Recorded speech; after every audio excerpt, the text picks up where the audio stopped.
係老師，林老師會長、各位師兄師姐晚上好。我係高六嘅宋麗英，咁就係我喺呢12年間，我生咗4次唔同嘅癌症，咁咧都係一咧係好咗。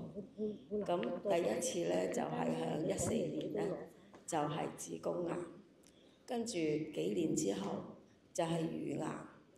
當我乳癌嘅時候咧，我已經係接受長生學，我自己可以幫我自己調整，咁咧就康復得好快嘅。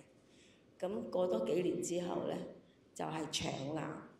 咁腸癌咧好彩發現得早咧，我就係只係割咗嗰啲壞嘅腸，就唔使化療嚇。咁因為我係長期病患咧。咁過1-2年度咧，我就會照一次 CT 噶啦。舊年3月嘅時候就安排咗照一次 CT。咁喺4月嘅時候，醫院又打電話俾我啦，你翻嚟見醫生啊，抽血啦。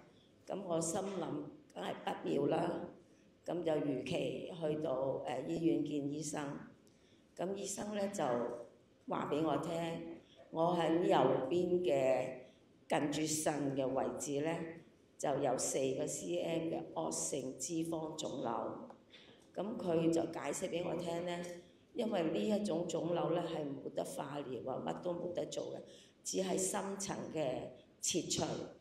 咁因為佢好近我嗰個腎嘅位置，連我個腎臟咧都要切埋。咁跟住咧就接受醫生嘅意見啦，就做一細詳細嘅抽組織啊、畫正電子掃描啊，咁就係睇下嗰個位置有冇擴散嘅。咁好彩都係淨係喺我嗰個位置。咁喺同時間咧，我就要求會長咧，就係俾我翻去調整站做被調整者。咁會長咧亦都俾咗我2日翻去做被調整者，1日我自己做義工咧，咁就係有3日翻調整站係被調整。咁自己亦都喺屋企咧成日靜坐啦、調整啦。咁就初就好緊張嘅，後尾心情好平靜。咁到7月嘅時候咧，去見醫生咧，醫生就話俾咗個快期我，係8月8號咧就入醫院做手術。咁做手術嗰日咧，我就非常之平靜啊！又冇血壓高啊，乜都冇。咁就係接受嗰個手術啦。咁第一日就當然係迷迷糊糊，嗰啲麻醉藥都未過啦。咁第2日咧清醒咧，哇！原來傷口好痛喎。咁醫生咧就話：如果你傷口痛咧，你就撳嗎啡啦咁樣。咁我自己清醒嘅時候咧，將隻手咧就一路咧就擺喺個傷口嗰度位置。個傷口有成15 cm 咁長，喺個背脊一路去到個小腹嗰度係好大嘅。咁啊跟住總之自己一唔瞓覺嘅時候，就係咧練功啦，同埋咧係自己係幫我係調整咁樣樣。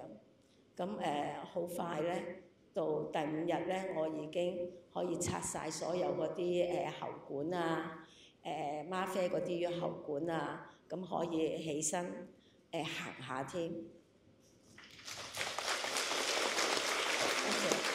第6日咧，醫生就話俾我聽，你可以出院咯喎。咁我當然好開心啦嚇。咁翻到屋企咧，亦都係好勤力咁練功啦、靜坐啦。咁康復得都好快嘅。咁就係咁到2個月度，我已經係翻出嚟做義工啦。咁跟住咧就到7月度咧就見腫瘤科醫生啦。醫生就話你到手術之後嗰3個月度咧要再照一次 CT， 睇下佢咧有冇再復發啊，或者係增生啊咁樣。咁我跟住咧就11月至12月度照咗一次 CT 咧，咁啊見醫生嘅報告翻嚟咧，就暫時咧就係好好嚇，冇話見到再增生啦。咁真係要多謝長生學啦。雖然我有咁大嘅病啦，就好快好返啦，同埋咧就照常咁生活咯。咁所以各位師兄師姐，你哋學咗就一定要勤力啲練功啊，做功課一定幫到你嘅。多謝。